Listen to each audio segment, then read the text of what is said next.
Beitzah tractate, Beitzah, page 6b, top of the page, and this is from Abaye said to him, now we know that food prepared, in other words, fit for human consumption, that became spoiled is not automatically considered prepared for dogs. As we learned in the Mishnah, see 2a, meaning you look at 2a, one may cut pumpkins before an animal to facilitate their consumption. And likewise, one may cut up an animal carcass, even of an animal that died on Shabbat, before dogs. Rabbi Yehuda says if the animal was not already a carcass, in other words, if it was not dead and fit for dogs prior to Shabbat, it is prohibited because it is not in the category of items considered prepared for use on Shabbat. This shows that although this animal was fit for human consumption while alive, it does not automatically become prepared for dogs once it dies. If so, can food prepared for dogs be considered prepared for humans? He said to him, yes. It is not surprising that something prepared and fit for humans is not considered fit and prepared for dogs. It is not surprising that something prepared and fit for humans is not considered fit and prepared for dogs, as that which is fit for a person, one does not throw it to the dogs, and he has therefore removed that animal from his mind. However, something that is prepared for dogs is also considered fit and prepared for humans, as a person's mind is on anything fit to be eaten by him. Not sure many people would agree to that, but not sure what their line of reasoning here is, but anyway, one does not completely remove his mind, even food meant for dogs, if it is kosher and edible. Consequently, one has in mind the possibility he might eat the calf of a cow that is a treifa once it is born, since at that point it will be kosher and edible. What they're saying is basically anything that's kosher, a person thinks, I might eat that. With regard to the dispute itself, the Gemara comments, it is taught in a Beitzah in accordance with the opinion of Rav, and it is taught in another Beitzah in accordance with the opinion of Shmuel, and some say in accordance with the opinion of Rabbi Yochanan.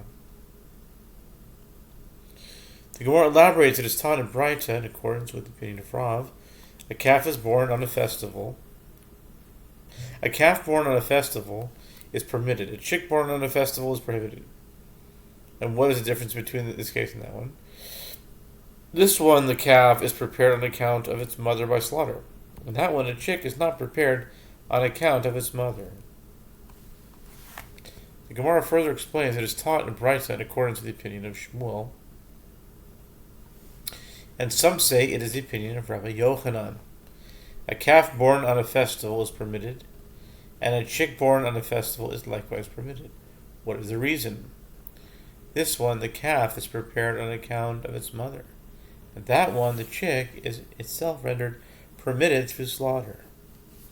The sages taught in a Beitzah, a chick born on a festival is prohibited.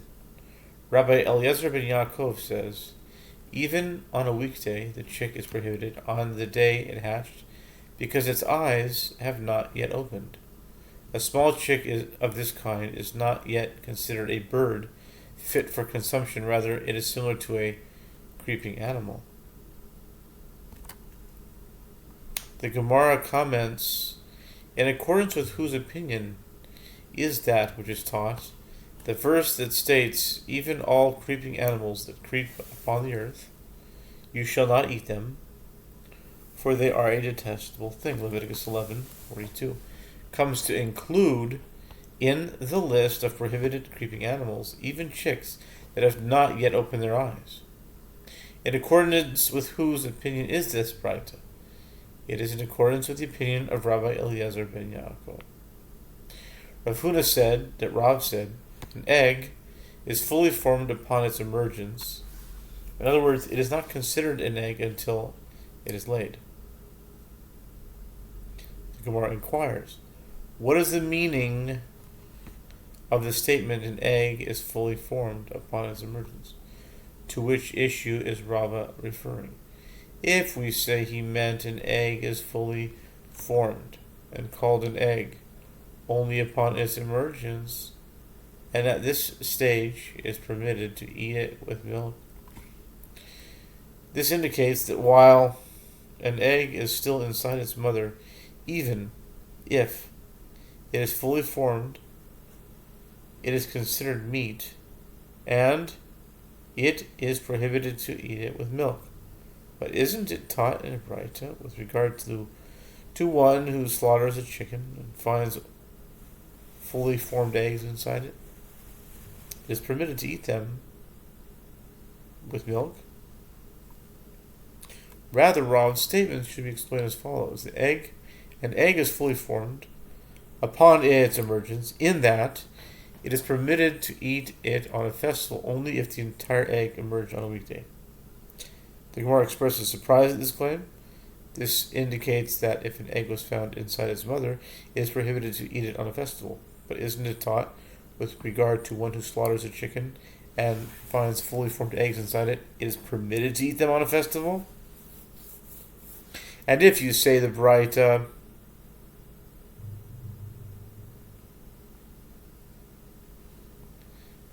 teaches us that which the Mishnah did not explicitly teach us, and Rav stated the halakha accordingly.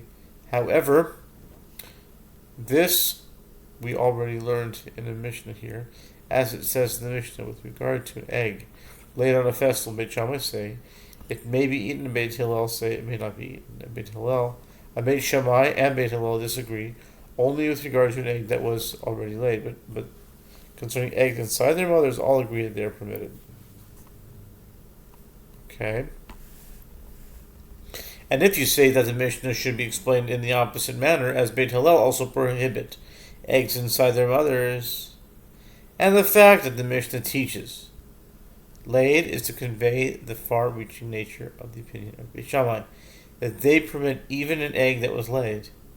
However, consider that which is taught in the aforementioned Beitzah with regard to one who slaughters a chicken and finds inside it fully formed eggs. It is permitted to eat them on a festival.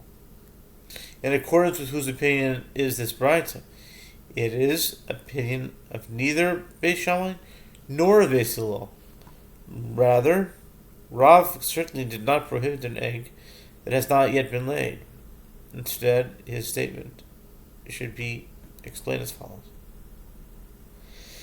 An egg is fully formed upon its emergence, and it produces chicks. In other words, the egg laid in the regular manner can be incubated in a chick, and a chick will hatch from it.